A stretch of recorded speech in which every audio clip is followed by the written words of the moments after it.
हरिओम. सद्गुरु ओम मालती आई की जय. व्रजभूमीतील भक्तकथा मालेत मी अनुप्रिया थत्ते तुम्हा सर्वांचं स्वागत करते. या ऑडिओमध्ये आज आपण 81 आणि 82 अशा दोन कथा ऐकणार आहे, कारण ह्या कथा अगदी छोट्या छोट्या आहेत. पहिली कथा आहे श्री रामानंद दास बाबाजी यांची. श्रीहट्ट जिल्ह्यातील श्री रामानंददास बाबाजी हे बामकौपिना संप्रदायामध्ये दीक्षित होते. बामकौपिना म्हणजे ते डाव्या बाजूला आपल्या कौपींची गाठ बांधतात. ते अगदी लहान असल्यापासूनच विरागी होते. चार धामांची पायी यात्रा करत करत ते शेवटी वृंदावन येथे आले. वृंदावन येथे आल्यानंतर त्यांना समजलं की बामकौपिना हा संप्रदाय एक उपसंप्रदाय म्हणून ओळखला जातो. तेव्हापासून ते आपल्या कौपींची गाठ उजव्या बाजूला बांधू लागले. आता ह्यात रहस्य काय आहे ह्याचा मी बराच शोध केला, पण मला काही त्याचं फारशी माहिती मिळू शकली नाही. हे वृंदावन येथे निधुवनमध्ये कितीतरी वर्ष भजन करत राहिले. त्याच्यानंतर ते राधाकुंड येथे गेले. ते अतिशय प्रेमी आणि सरळ हृदयाचे असे होते. त्यामुळे त्यांच्या सहवासामध्ये माणसाला खूप छान वाटत असे. शर कीर्तन त्यांना फार आवडत असे आणि एखादं प्रवचन, कीर्तन ऐकताना किंवा स्वतः भजन भक्ती करताना त्यांना प्रेमाश्रूंचं भरतं येत असे. त्यांचं ते प्रेमाश्रूंनी रडणं हे पाहून लोकांना फार आश्चर्य वाटत असे आणि त्यांच्या भक्तीची महती लोकांना कळत असे. राजर्षी वनमाली राय हे त्यांच्या व्यक्तिमत्वाने अतिशय प्रभावित झाले. म्हणून ते वृंदावन येथे आपल्याबरोबर त्यांना राहायला घेऊन गेले. त्यांच्याबरोबर ते त्यांच्या विनोद बाग येथे राहू लागले आणि शेवटपर्यंत ते तिथेच राहिले. आपली सर्व साधना त्यांनी तिथेच केली.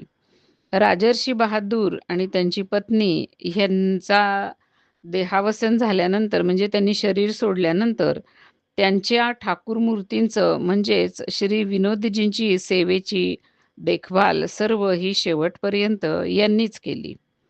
एक दिवस त्यांना असं वाटलं की आपलं शरीर थोडंसं अस्वस्थ आहे.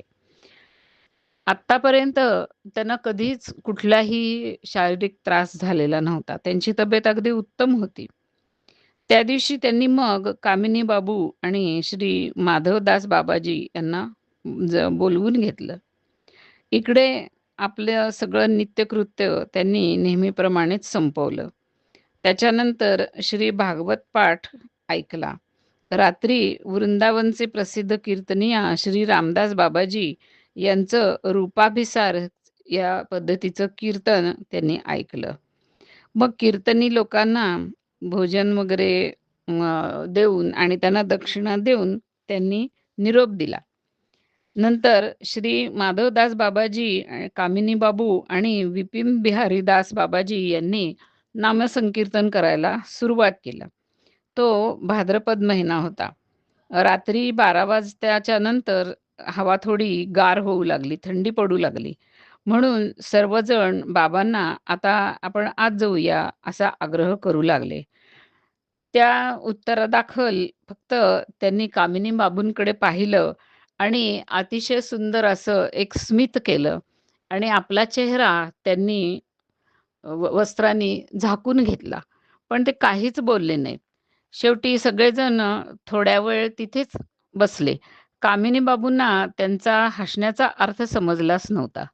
2 तासानंतर तिथेच नामसंकीर्तन आणि परमेश्वराबद्दलच्या भजन गोष्टी वगैरे झाल्यानंतर त्यांनी त्यांच्या चेहऱ्यावरचं काढलेलं पांघरूण जे घातलेलं पांघरूण होतं ते काढलं.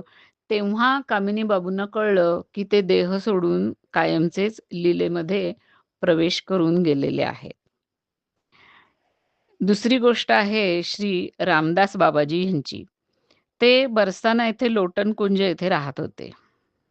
श्री रामदास बाबाजी हे श्री अभिराम गोपाल यांच्या परंपरेमध्ये दीक्षित झालेले होते आणि सम्य रसाची उपासना ते करीत असत. ह्या उपासनेबद्दल सुद्धा बरीच शोधाशोध केली, पण मला काही माहिती फारशी मिळू शकली नाही.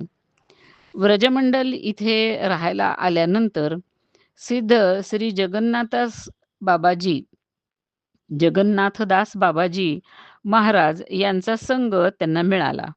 त्यांच्या कृपेने मात्र ते श्री रूपानुगामी भजनामध्ये प्रवृत्त झाले. मग बरसाना येथे राहून ते त्या पद्धतीने भजन करू लागले. थोड्याच काळामध्ये त्यांना भजनामध्ये रस निर्माण झाला आणि यश मिळालं. त्यांच्या भजन भक्तीची ख्याती सगळीकडे पसरली आणि लोक त्यांना एक सिद्ध महात्मा असं ओळखू लागले. त्यांची थोडी जरी सेवा करायला मिळाली तरी सुद्धा लोक आपल्याला धन्य समजत असत. ते मोकळ्या उघड्या आकाशाखाली बसून भजन करत असत. हे पाहून तडासची राणी म्हणजेच ह्या राजर्षी वनमाली यांची पत्नी यांनी त्यांना भानुकुंडावरती एक कुटी बनवून दिली आणि त्या कुटीमध्ये राहून आता हे श्री रामदास बाबाजी भजन करू लागले. हळू-हळू त्या कुटीवरती दर्शनार्थींची मोठी गर्दी जमू लागली आणि त्या काळातले जे पंडे असत त्यांच्यामध्ये अजूनही वृंदावनामध्ये पंडेच असतात. ते पंडे म्हणजे देवळाचे पुजारी असतात. त्यांच्यामध्ये अशी चर्चा चालू झाली, की बाबांच्या जवळ खूपसा पैसा अडका आहे. आणि ह्या सगळ्या मुळे बाबांच्या कानावरती चर्चा जाऊ लागली आणि त्यांच्या भजनामध्ये विघ्न येऊ लागलं. म्हणून मग त्या कुटीतून ते निघून गेले आणि लोटन कुंज येथे डॉक्टर बिपिन बिहारी दास यांनी जी एक कुटी बांधलेली होती, त्याच्यामध्ये राहून ते भजन करू लागले आणि शेवटपर्यंत ते तिथेच राहिले. आपण ह्या बाबांना प्रतिज्ञा बाबाजी असं म्हणू शकतो. हे बाबाजी नेहमी डायरी लिहीत असत. हे वेगळ्या-वेगळ्या प्रतिज्ञा करत आणि त्या सगळ्या प्रतिज्ञा डायरीमध्ये लिहून ठेवत आणि त्या प्रतिज्ञेप्रमाणेच ते वागत असत.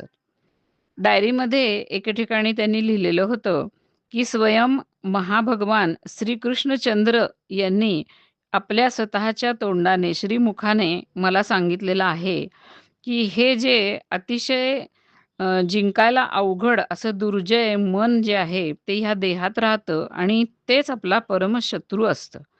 त्याला 24 तास चांगलं झाडूनी मारून-मारून आपल्या ताब्यात ठेव.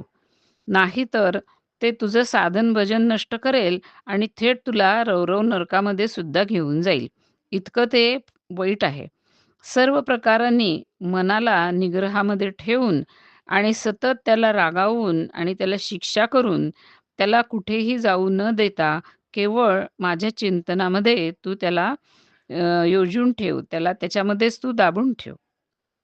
जर ते असत पथावरती जाऊ लागलं, तर श्रीमन महाप्रभू आणि नित्यानंद प्रभू यांना अत्यंत एकाग्र चित्ताने तू व्याकुळ होऊन हाका मार.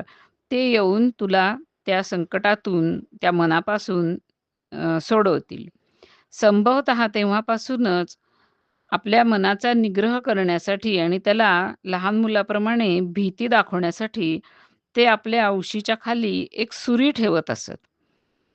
एकदा गौडीय वैष्णव जीवन ह्या पुस्तकाचे लेखक प्रातस्मरणीय श्री हरिदास बाबाजी यांनी ती सुरी पाहिली आणि मग त्यांना खूप आश्चर्य वाटलं, की एका साधूला कशाला सुरी हवी आहे? म्हणून त्यांनी, "तुम्ही अशी सुरी का ठेवता बरं?" असं विचारलं.